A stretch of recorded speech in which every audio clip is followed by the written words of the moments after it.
some ghost towns are empty. St. Elmo is not. High in the Colorado Rockies, a sound engineer came to record the silence of an abandoned mining town. But inside the old Home Comfort Hotel, he found something waiting in room 7. Something that does not need a body to follow you home. It only needs your voice. St. Elmo is an authentic ghost town in Chaffee County, Colorado, that once thrived on gold and silver mining in the late 19th century. At its peak, the town boasted a population of nearly 2,000 residents. Today, many of its original wooden structures remain remarkably preserved, including Main Street, the general store, the local hotel, and several old homes. The most infamous legend of St. Elmo surrounds Annabelle Stark, commonly known as Dirty Annie. It is said she fiercely protected the town in life, and even after her death, her apparition is still seen roaming the desolate streets, gazing out of empty hotel windows and lingering near the old homesteads. Do not ever leave a ghost town with something that does not belong to you. That is what people sometimes say when they talk about St. Elmo, an old mining town tucked deep in the Rocky Mountains of Colorado.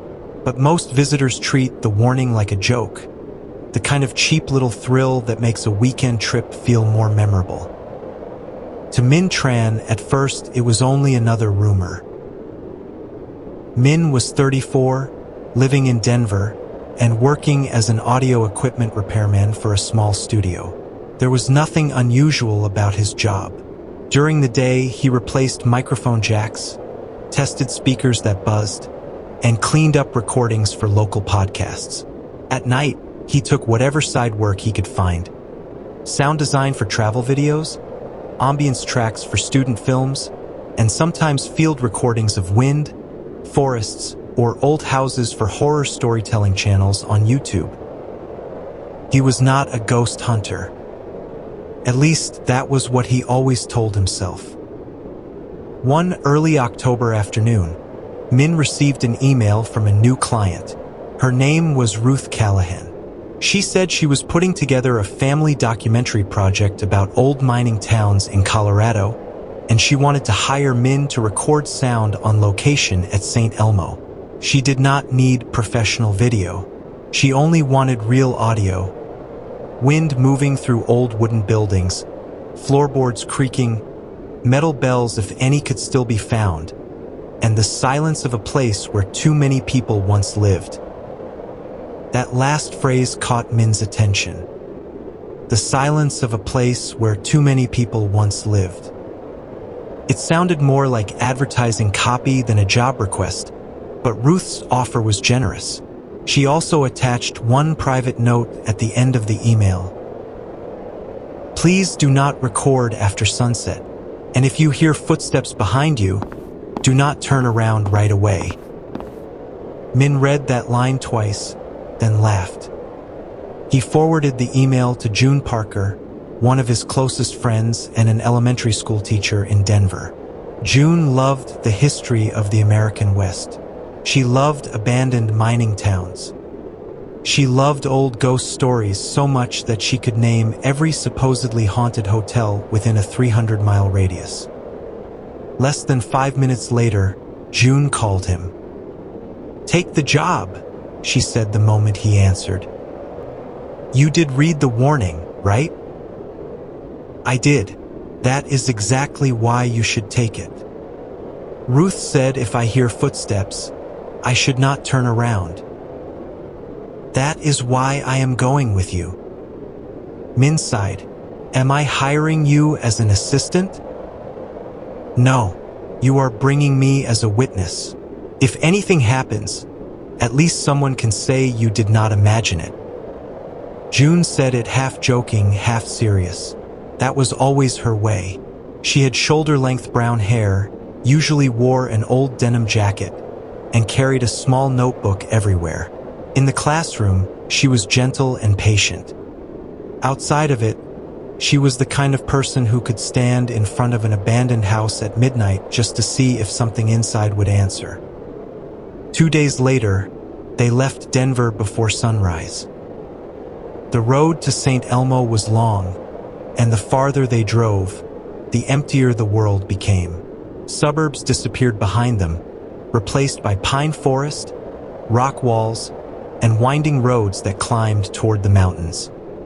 October wind scraped against the car windows like fingernails dragging across metal. Min had placed his recorder on the back seat beside a shotgun microphone, headphones, spare batteries, and a small camera. He planned to capture only a little supporting footage: the mountain road, the old main street, a few corners of the town. Just enough for the client to know where the sounds had come from. June sat beside him with her notes already open. "You know," she said, looking out the window, "St. Elmo was not always called St. Elmo. Let me guess, Forest City." June looked at him. "You researched it?" "If someone is paying me, I at least read the basics." "Then you have heard about Annabelle Stark." Min glanced at her. "Dirty Annie?" June nodded. "People say she still stays around there, protecting the town from vandals, thieves, and people who go where they should not." "That sounds more like a strict security guard than a ghost." "The strict ghosts are the ones you should be afraid of." Min smiled, but when the car turned onto County Road 162, the smile faded. The road into St. Elmo was narrower than he expected. On one side rose the mountain slope. On the other, dark stretches of forest opened here and there to reveal cold water flashing beneath a gray sky. The closer they got to town, the weaker their phone signal became. The radio began to hiss, spitting out broken fragments that sounded almost like whispering. June reached over and turned it off. "I am not scared," she said. "That sound just gives me a headache." Min did not answer. He had just heard something inside the static. A woman's voice. Not clear enough to understand, but close enough to make the back of his neck go cold. They reached St. Elmo just before 11 in the morning. The town appeared after a bend in the road like a scene time had forgotten. Old wooden buildings lined the dirt street, their tin roofs rusted, their windows veiled in white curtains, their storefronts bleached by mountain sun and snow. Behind them stood pine trees and high ridges, silent and watchful, as if the mountains themselves were looking down at every visitor who entered. A few other tourists were taking pictures near the general store. A family was feeding chipmunks nearby. In daylight, the town was not as frightening as Min had expected. It was almost peaceful. But the peace felt thin, like a sheet thrown over something lying still underneath. Min parked where visitors were allowed, checked his equipment, and stepped out. The moment his shoe touched the ground, the recorder in his bag turned itself on. The red light blinked. Min frowned. He was certain he had turned it off. June leaned down to look. Bad battery? No, maybe the button got pressed. He stopped the recording and checked the file that had just been created. It was only 7 seconds long. Min put on his headphones and played it. At first, there was the sound of the car door closing. Then wind. Then, very faintly, footsteps. 1 step. 2 steps. 3 steps. They stopped directly behind the microphone. Min took off the headphones. June looked at him. What is it? Probably you getting out of the car. I was still sitting in the car. Min did not answer. He deleted the file. A bad recording did not mean anything. In a windy place full of old boards and visitors walking around, sound could trick anyone. They began recording along Main Street. Min worked professionally. He placed the microphone near the wooden steps of an old building and captured wind slipping under the floor. He recorded the cry of a hinge when a small gate moved in the breeze. He also recorded the sound of pine trees moving on the slope behind town. June walked with him, reading building names from her notebook. She was careful to remind Min not to enter any building closed to visitors, not to touch private doors, and not to take anything from the ground, not even a tiny piece of metal. You sound like a tour guide, Min teased. June's face stayed serious. In a ghost town, rules matter more than courage. In the early afternoon, they met a local man named Eli Brooks. He was around 60, wearing a gray knit cap and a heavy jacket, and he drove an old pickup truck. He was fixing a low fence near one of the wooden houses. When Eli saw Min's equipment, he asked, "You folks making a movie?" "Just field recordings," Min said. "We have permission from Ruth Callahan." At the sound of Ruth's name, something shifted in Eli's eyes. "Ruth is still telling stories about this place?" "You know her. Everybody around here knows Ruth." June stepped closer. "We are only recording in daylight. We will leave before dark." Eli looked at her, then at Min. "I hope so." It did not sound like a threat. It sounded like a wish. Min asked, "Do you have any advice?" Eli set down his hammer and wiped his hands on his pants. "3 things. 1. Do not enter any building that is not open to visitors. 2. Do not take anything from the ground. 3. If you see a woman at a second-story window, let her look. But do not look where she is looking." June opened her notebook immediately. "Why not?" Eli looked toward a row of old buildings where white curtains hung motionless behind cloudy glass. "Because the thing she is looking at is not always in the same time as we are." Then he picked up his hammer and went back to the fence, as if he had just been talking about the weather. Afternoon moved fast in the mountains. The light slanted across old roofs and turned the windows into dark squares reflecting a silver sky. Visitors began to leave.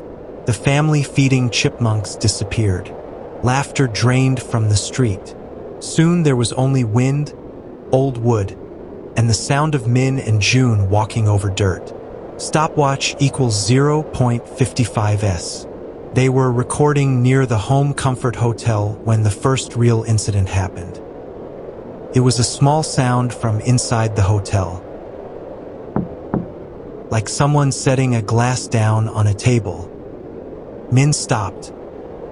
June heard it too. They both looked toward a first-floor window. It was dark inside.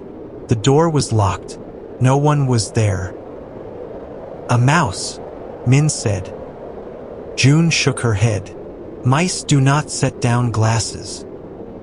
Min switched on the recorder and aimed the microphone toward the window. In his headphones, he heard wind. Then a floorboard creaked. One slow footstep. Then another. Not outside. Inside.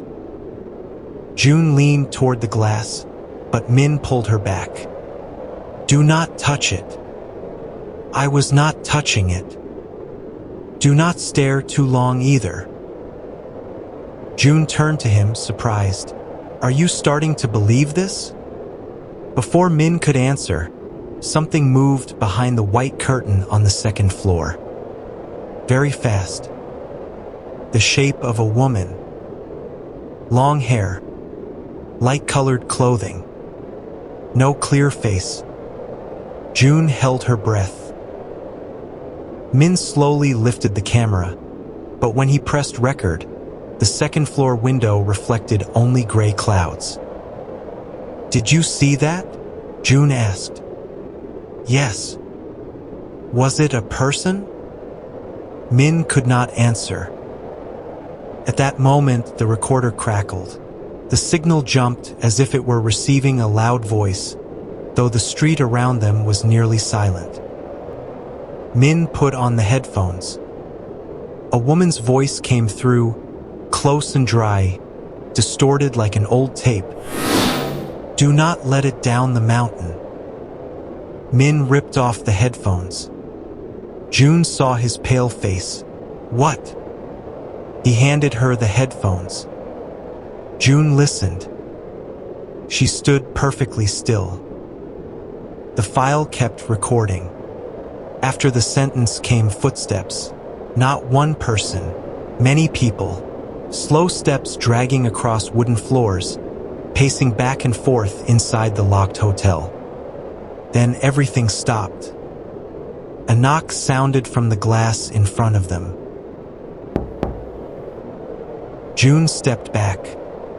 "Knock." Min looked up. The second floor was empty. "Knock." The third knock did not come from the window. It came from the recorder in his hand. Min turned it off. They left the hotel without saying a word. When they returned to the car, Eli was standing across the street, watching them from under the brim of his knit cap. "You heard it," he said. Min tried to keep his voice steady. "Heard what?" Eli did not answer right away. He stepped closer and looked at the recorder. "Some things here do not travel by image," he said. "They travel by sound. Doors closing, shoes on boards, someone calling a name. People think bringing a camera makes them safe because ghosts only show up in pictures. But this town used to live by noise. Trains, mines, men in saloons, guests renting rooms. When all of it disappeared, what remained was not silence." June asked quietly, "Then what was it?" Eli looked toward the Home Comfort Hotel. "It was the sounds that were never given back." That sentence made Min remember Ruth's request, to record the silence of a place where too many people once lived. Suddenly the job no longer felt like a normal contract. He called Ruth, but his phone had no signal. He tried to send a text. Failed. June's phone did the same. Their car was exactly where they had left it, but the screens showed one gray bar, then nothing at all. "We should go," June said. Min agreed immediately. But when he opened the trunk to pack up, he saw something strange inside the microphone bag. An old key. It was dark brass, about the length of a finger, with green corrosion along the teeth. A small metal tag hung from it, stamped with a number. Number 7. Min picked it up. "Is this yours?" June shook her head. "I did not bring anything like that." "Maybe Ruth left it in the equipment bag by mistake." "Min," June said slowly, "the equipment bag is yours." He stared at the key. It was colder than the air around them, cold enough to numb his fingertips. When Eli saw it, his face changed. "Where did you get that?" "I did not get it anywhere. It was in my bag." "Put it back." "Back where?" Eli did not answer at first. He looked around the street as daylight began to fade, then said, "Room 7." June swallowed. "Where is room 7? Eli pointed at the hotel. "No," Min said almost instantly. Eli looked at him. If you take that key out of town, whatever belongs to it goes out with you. June asked, What belongs to it? Wind moved hard through the street, making the old curtains in the hotel window tremble. Eli lowered his voice. Not Annabelle. That made both of them go silent. Min thought of the legend of the woman who protected the town. If the shape in the second-floor window had been Annabelle, then the voice on the recorder had been warning them. Do not let it down the mountain. So what was it? Eli told them to wait. He went to his truck and returned with a heavy flashlight and a set of modern keys. The hotel is not open to outsiders, he said. But if that thing appeared in your bag, it means someone wants it returned to the right place. You say that like this has happened before, Min said. Eli did not look at him. It has. They walked toward the Home Comfort Hotel as the sun slipped behind the ridge. The last gold light of the day fell across the old boards, making the whole town look like an old photograph with burned edges. Min carried his equipment bag. The key to room 7 sat in his jacket pocket.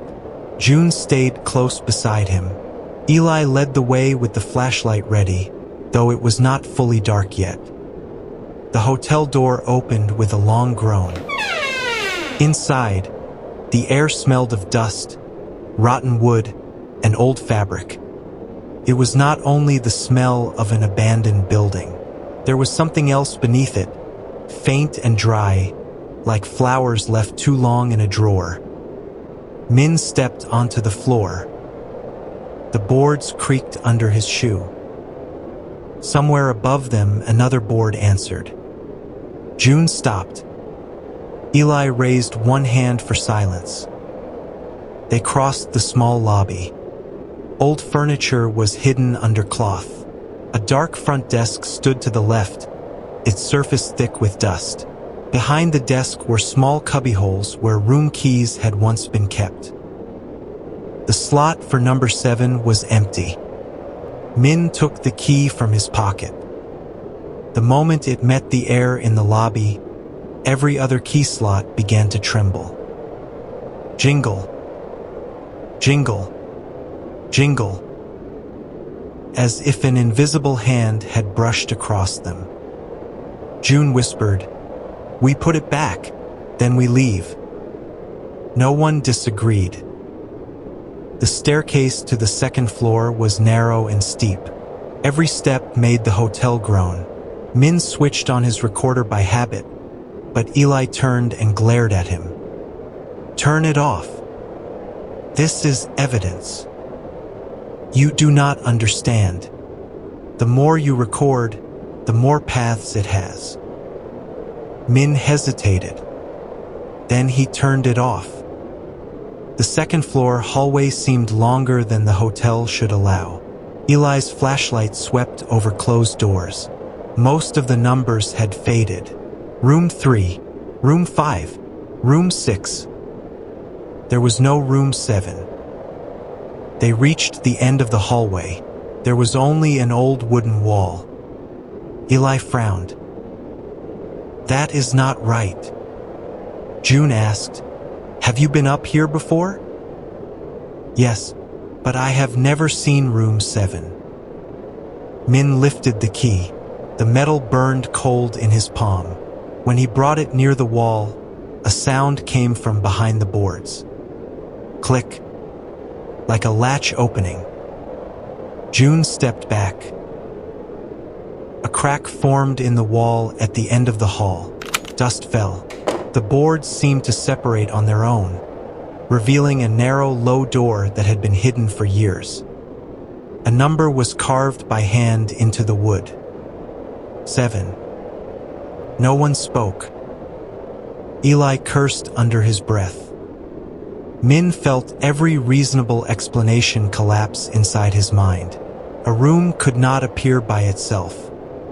An old hotel could not change its structure because of a key, but the door was there, and the key in his hand fit the lock. June placed her hand over his. "Min, we can throw the key inside and leave." From behind the door, a woman's voice said, "Not him." The voice was dry and weak, but clear. Min froze. Eli raised the flashlight. "Who is in there?" There was no answer. Then another voice came. This time it was a man's voice, distant, as if rising from deep underground. "Do not open it for it." June whispered, "There are more of them." Min wanted to turn away. He truly wanted to, but at that moment, footsteps came from the far end of the hallway behind them. 1 step, 2 steps, 3 steps, slowly climbing the stairs. Eli turned off the flashlight. Darkness swallowed the hallway. In the dark, Min heard the rustle of fabric, a very soft breath.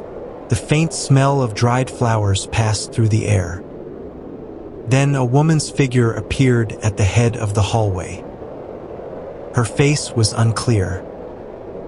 She was only the shape of a woman in a pale long dress, hair falling to her shoulders. She stood at the top of the stairs and did not come closer.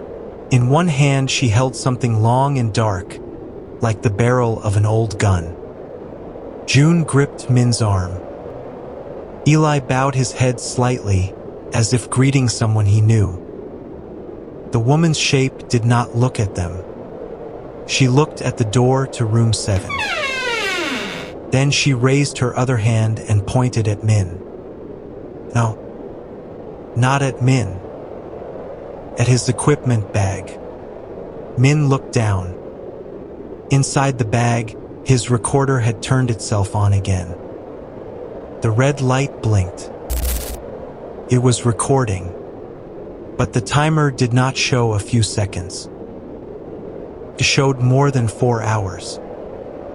A chill went through Min. He was certain he had turned it off only minutes earlier. He pressed stop. The recorder did not respond. The level meter jumped again and again, even though no one was speaking. From the headphones hanging beside the bag, a whisper came out. This time it was not a woman's voice. It was Min's own voice. "Room 7 is open." Min dropped the recorder. The door to room 7 flew open. Cold wind poured out, carrying the smell of wet earth, coal smoke, and something rotten. Inside was not a bedroom. Eli's trembling flashlight shone into a darkness much deeper than the hotel's structure should have allowed. It looked more like a tunnel. Floorboards became dirt and stone. Wooden walls became damp mine rock. June made a sound like a cry that could not fully escape. On the ground, Min saw small objects. Buttons, broken glass, shoelaces, a copper ring, a few rotten luggage tags. And many recorders. Not old ones from the 19th century. Cassette recorders. Digital recorders. Phones. Dash cameras. Even modern devices that had been made only a few years ago. All of them lay in the darkness like dead eyes. From deep in the tunnel, footsteps sounded. They were not coming closer. They were circling, as if someone were trapped in a room with no walls. Eli pulled Min back. "Give me the key." Min tried to hand it over, but the key was no longer in his hand. It was gone. A woman's voice came from the recorder on the floor. "You opened the door with something else." June trembled. "With what?" The recorder gave a small laugh. "With your voice." Then Min understood. The key was only bait. What truly opened room 7 was recorded sound. A voice, footsteps, breathing, invisible traces of the living. Each time someone recorded in the town, they did not only take sound away, they left part of themselves behind. And if they recorded long enough, if they accidentally captured the thing waiting in the dark, the door would open. The woman's figure at the end of the hallway raised the gun barrel. She did not aim at them. She aimed at the recorder. A dry gunshot cracked through the dark. The recorder shattered. At the same instant, the thing inside room 7 screamed. It was not a human scream. It sounded like hundreds of voices layered together, furious and starving. The door shook. Black hands reached from inside and clung to the frame, clawing at the wood, stretching like shadows instead of flesh. Eli shouted, "Run!" They fled down the stairs. Behind them, doors slammed over and over on the second floor. Footsteps chased them, no longer slow.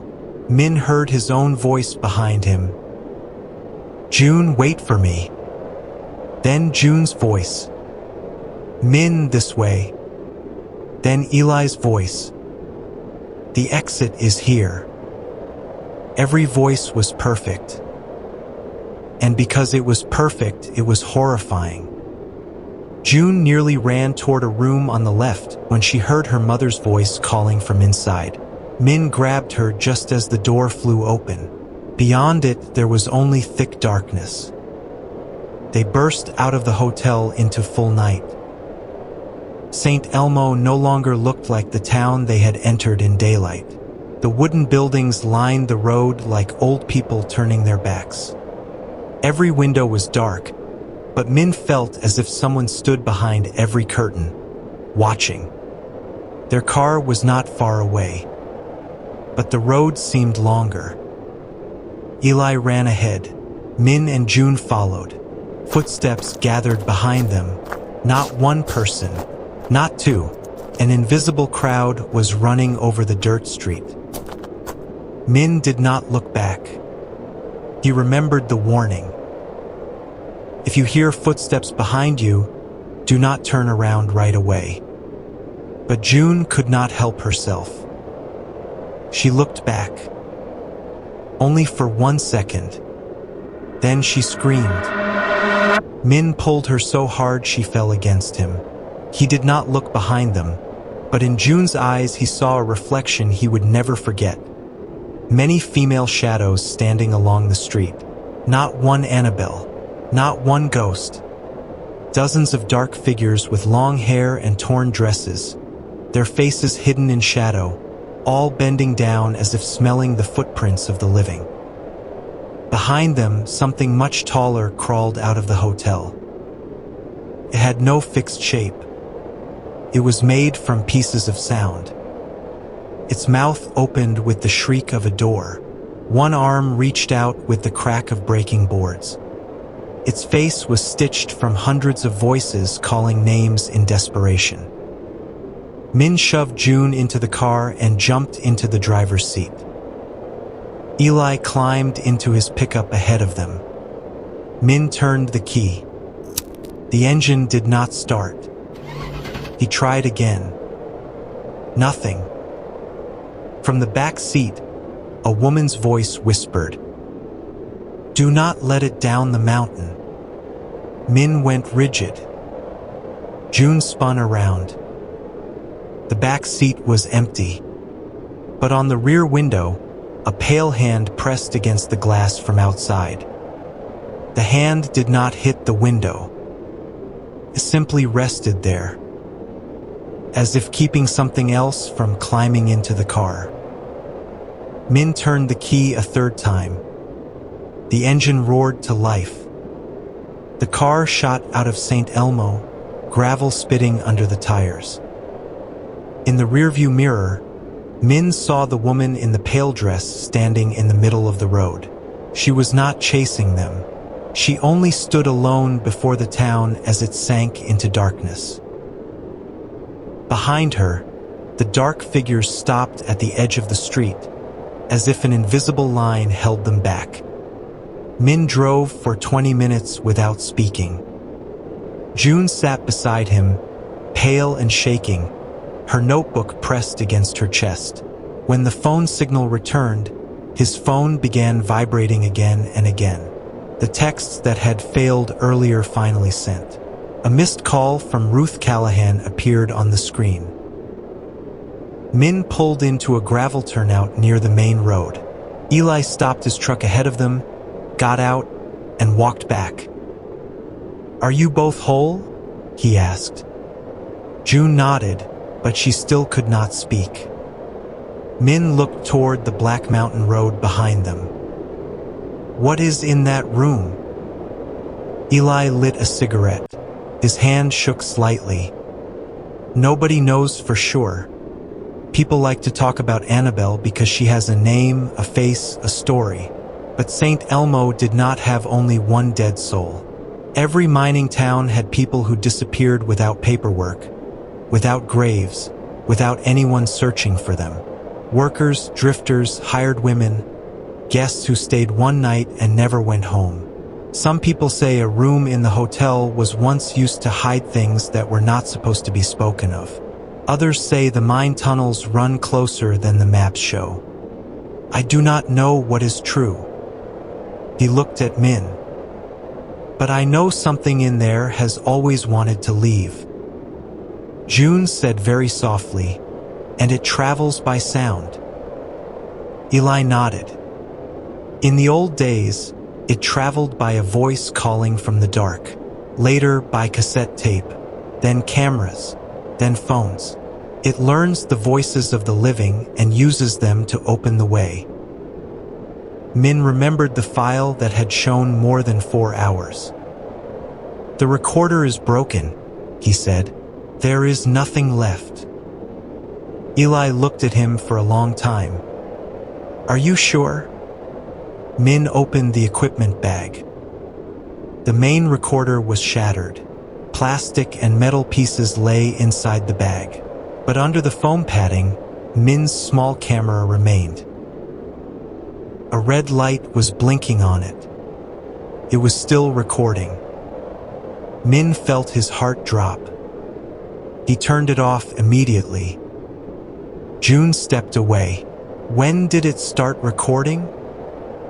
Min checked the screen. The memory was almost full. File duration, 4 hours and 17 minutes. Eli went pale. "Delete it." Min pressed delete. The screen displayed, "File cannot be deleted." He tried again. Nothing. He pulled out the memory card, threw it on the ground, and crushed it under his shoe. The card cracked in half.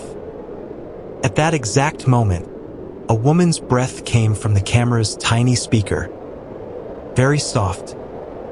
Very close. Then silence. Eli told them they must not keep any device that had recorded inside the hotel. He took a metal bag from his truck and placed the broken recorder, batteries, cables, and memory card pieces inside. He said he would bring them back to the town the next morning, so that what belongs there stays there. Min did not argue. He only wanted to go back to Denver. On the drive home, June fell asleep from exhaustion. Min drove in silence. The mountain road opened into highway. City lights slowly appeared on the horizon.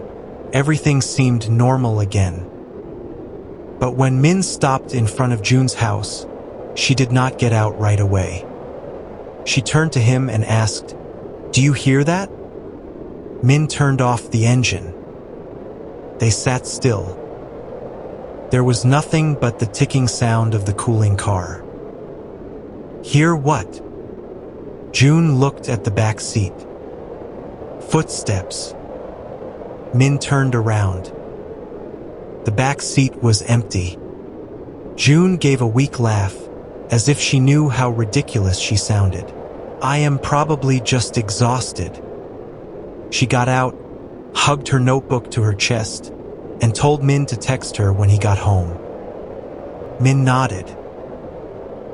He did not tell her that the moment she closed the car door, he heard a very soft footstep too. Not outside the car, behind the driver's seat. That night, Minh did not sleep.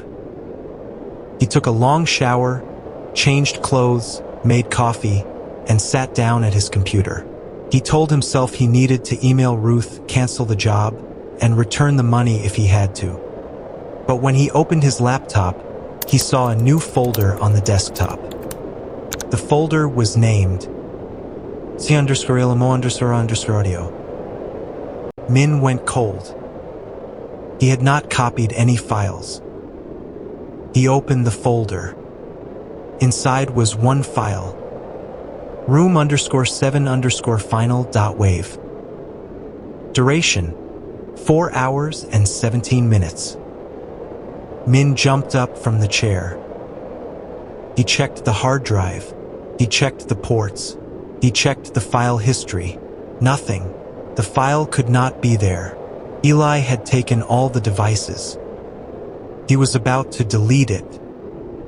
The cursor stopped over the delete button. Then a stupid thought, deeply human and deeply ordinary, crossed his mind. What if this was proof? What if he sent the file to Ruth or June or an audio expert? They could confirm he had not imagined any of it. Minh put on his headphones. He only meant to listen for a few seconds. The file began with wind. Then the sound of a car door closing. June laughing far away. Eli saying, "Put it back." The hotel stairs. The key. The door to room 7 opening. Minh wanted to stop it. But just as he reached for the mouse, his mother's voice came through the headphones. His mother had died 4 years earlier. "Minh," she called softly, "you came home so late." His entire body froze. That voice could not exist on any of his equipment. His mother had never been to St. Elmo. She had never even set foot in Colorado. "Can you hear me?" Minh pulled off the headphones, but his mother's voice continued. Not from the headphones.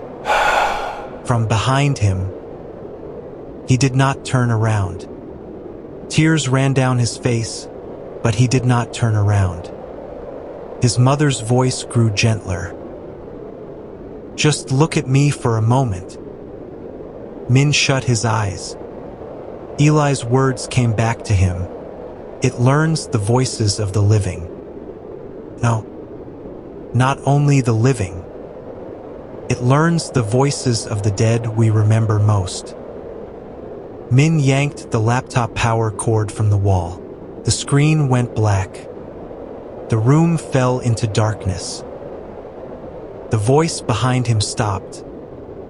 Minh sat frozen until morning. When the sun came up, he called June. No one answered. He called again. No answer. On the 5th call, an unfamiliar man's voice picked up. It was a Denver police officer.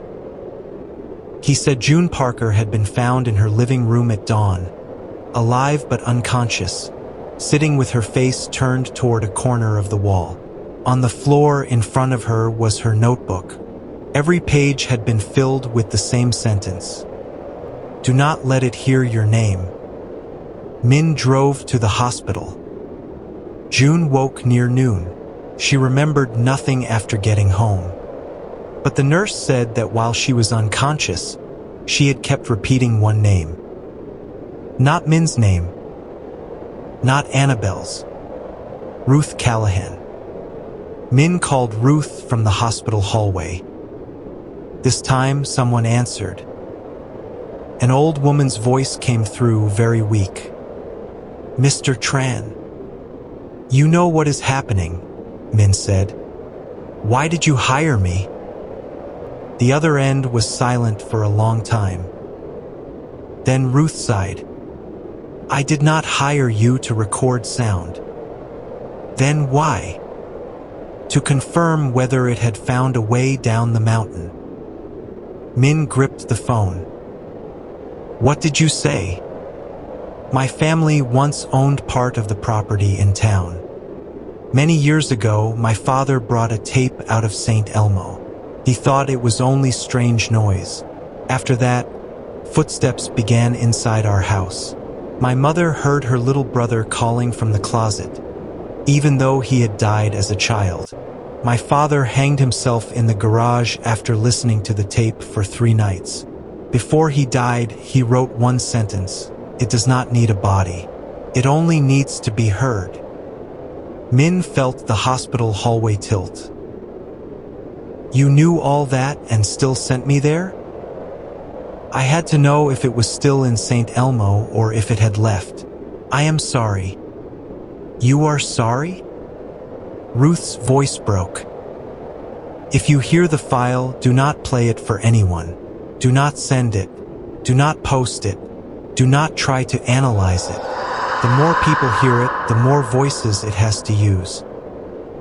Min looked through the glass door of June's room. She sat on the hospital bed, staring blankly at the wall. How do we stop it? Ruth whispered, Return it to room 7. How? You have to bring back the first recording. The equipment was destroyed. No, Ruth said. The first recording is not in the equipment. Min did not understand. Ruth spoke slowly. It is inside the first person who listened long enough. The phone slipped from Min's hand. He looked at his reflection in the glass door of June's hospital room. In the glass, behind him, a woman stood very close. Not Annabelle in the pale dress. A black shadow with long hair. Its face hidden behind a curtain of tangled hair. It leaned close to his ear. And in Min's own voice, it whispered, Room 7 is open. 3 days later, police found Min's car parked on the shoulder of County Road 162, about 2 miles from St. Elmo. The driver's door was open. There were no signs of a struggle. His phone, wallet, and jacket were still inside. On the passenger seat was a laptop with a dead battery. Minh Tran had disappeared. Eli Brooks told police he had not seen Min again after that night. Ruth Callahan refused to answer any more questions. June Parker recovered after 1 week, but she never spoke about the trip to St. Elmo again. She quit teaching, moved away from Denver, and cut contact with almost everyone she knew. The case was not strange enough to make national news. People treated it as another man lost in the mountains. Maybe he had wandered off. Maybe he had gone somewhere dangerous. Maybe the weather had killed him. In Colorado, stories like that are not rare. But 3 months later, a small YouTube channel dedicated to horror stories uploaded a new video. No one knew who posted it. The title was St. Elmo Ghost Town, Where the Spirits Follow People. The video had no images, only a black screen and an audio track 4 hours and 17 minutes long. For the first 10 minutes, listeners heard only wind, a car door closing, and 2 people speaking on an old street. At minute 11, footsteps began. 1 step, 2 steps, 3 steps. They stopped directly behind the listener. Many comments said the sound design was too realistic. Some people wearing headphones joked that they had actually turned around to look behind them. But on the second day, the comments changed. I heard my grandmother's voice near the end. Why did the audio say my name? I turned the video off, but I can still hear footsteps in my room. Someone was standing behind my chair last night. Please do not listen with headphones. On the third day, the video was deleted. The channel disappeared with it. But before it vanished, one final comment was pinned at the top. The account that posted it was named Minh Tran. The comment contained only one sentence. Do not turn around right away. It needs to see your face before it can learn your voice. If this story made you glance over your shoulder, do not ignore that feeling. Subscribe to Infinite Story Realm for more cinematic horror stories based on real places, forgotten legends, and the things people still whisper about after dark. And before you leave, tell me in the comments, if you heard a loved one's voice calling from behind you, would you turn around?